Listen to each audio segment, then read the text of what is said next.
by the time we reached 28th of May, we had actually already been hard at work for 3 weeks on the site. We'd already started work on all the groundworks. As you can see, quite a lot of work had been done to clear trees and move fences and clear shrubs and chop trees down and all that sort of thing.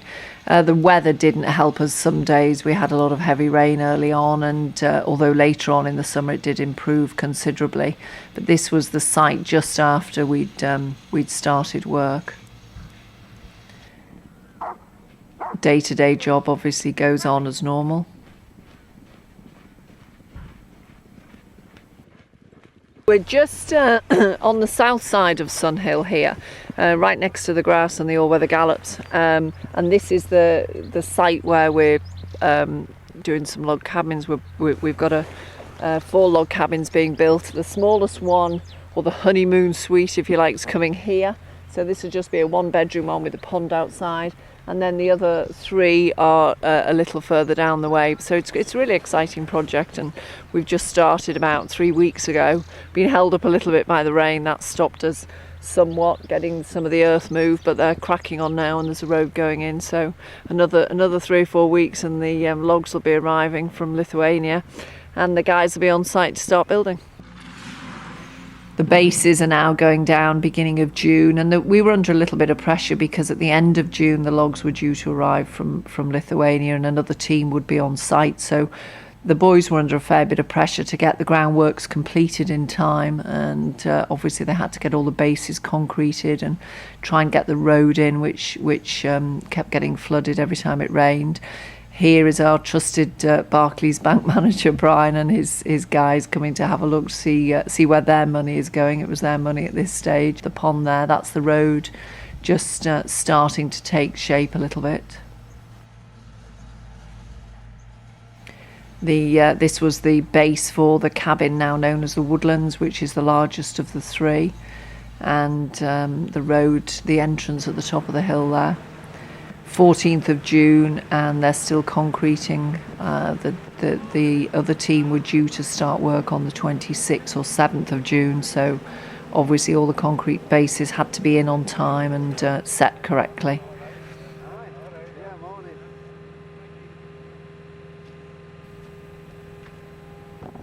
They were a good bunch of guys that did the work. Carl was particularly fussy in making sure everything was obviously very level, and they were working to some very strict plans that had been sent over, and obviously fairly strict guidelines as well.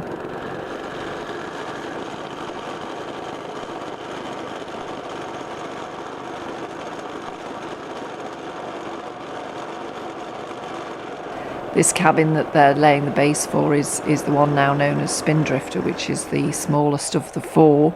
That's the 1-bedroom cabin, which is right on the end, and obviously Harry was never too far away there with his rugby ball. Horses carry on doing their work, led in front by our best horse that year, which was Willie the Whipper. He's a group horse, and George, who would normally be seen to best effect on a racehorse, was there on a quad bike kindly lent to us by one of our owners, which enabled him to keep mobile while he had his leg was broken in 2 places. Here's a gang of ladies that I'm showing round that had come to have a look at the yard, and they enjoyed seeing the horses first. And then the log cabins, 27th of June, and bang on time arrives the first lorry load of timbers from Lithuania. So this was a really exciting time. There were an awful lot more lorries than this one to arrive, but this was the first one.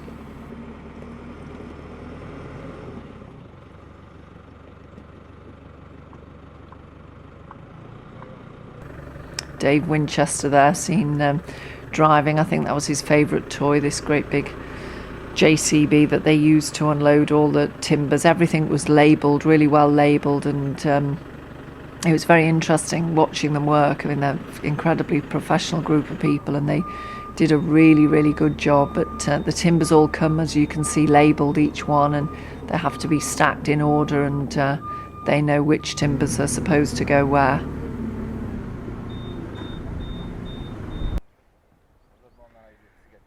Two days later, and we're already up to sort of sort of hip height, I suppose. At the end of June, this is Spindrifter just starting to take shape.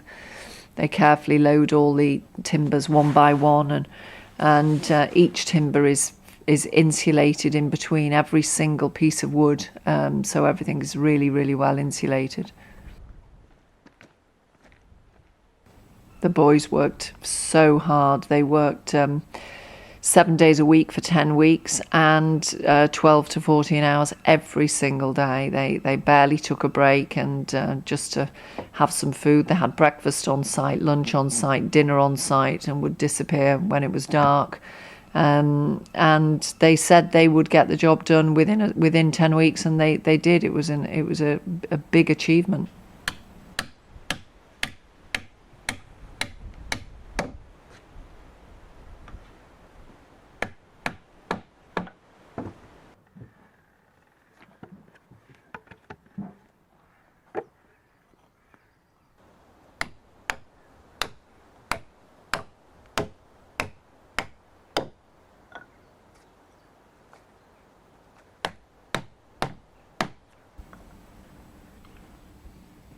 As it turned out, we had only 5 months to complete the project. So we started in early May, and we were open to the public on the 4th of October, which was extraordinary, really. I think at various stages throughout the project, I didn't think we'd manage to pull it off, but we did. And obviously, the day job of training horses goes on, and I spent every morning in between lots up here, so but luckily we're very close to the yard, so it didn't create too many problems.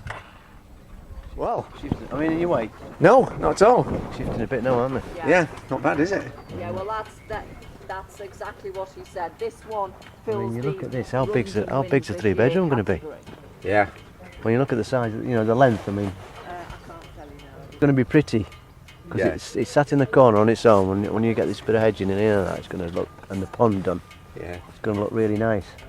Be able to sit out there on a nice evening and yeah. Oh, they've got wind in. The electricians were always on site at this stage doing first fix and then second fix, and obviously the plumbers, they moved in. We had a big team of people, but they're all people who've worked for us for a number of years anyway, mostly, so we're all very familiar with one another, and they know what we needed to achieve, and were very, very helpful in ensuring that we achieved, we got everything done as we wanted and on time.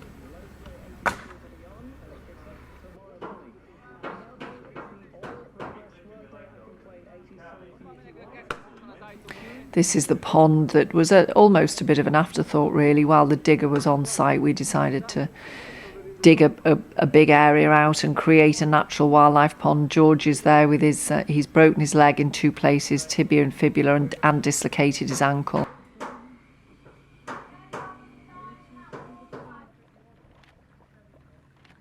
This is the very obviously the water starts to be pumped in from our borehole now, so this was an exciting time. We've reached the 10th of September, and it's hard to believe now that within 3 weeks we're opening to the public. We've got a very large full book, thankfully, of clients booked in from October the 4th. So it's really important that we get everything pulled together. At this stage, I was getting doubtful. Because the rain had come at a very bad time, and it was really difficult to envisage that we would actually be finished on time.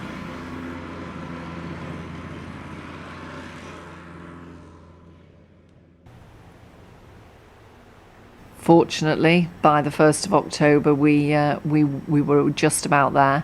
The pond is looking fabulous. The turfs are all laid now, and it's suddenly come together, almost as if by magic, but there wasn't too much magic involved, just an awful lot of hard work. We shared a weekend with our owners, drank lots of champagne, and made sure that everything was in good working order before the big day on October the 4th. And George got very busy with a paintbrush, and he laid all the turfs with the lads off the yard. Roger there, the joiner, he came in to give us a help and make sure everything was finished, and looking spick and span and as we'd always planned it to look. The finishing touches while they were taking place outside and obviously finishing off the landscaping, we were very busy inside finishing the interiors and getting everything delivered, the fridges, and making sure the beds were in on time and all the furniture looked good, the blinds and everything else. So the insides now look just as good as the outsides and are very luxurious. I think we've managed to achieve the 5-star standard that we were aiming for.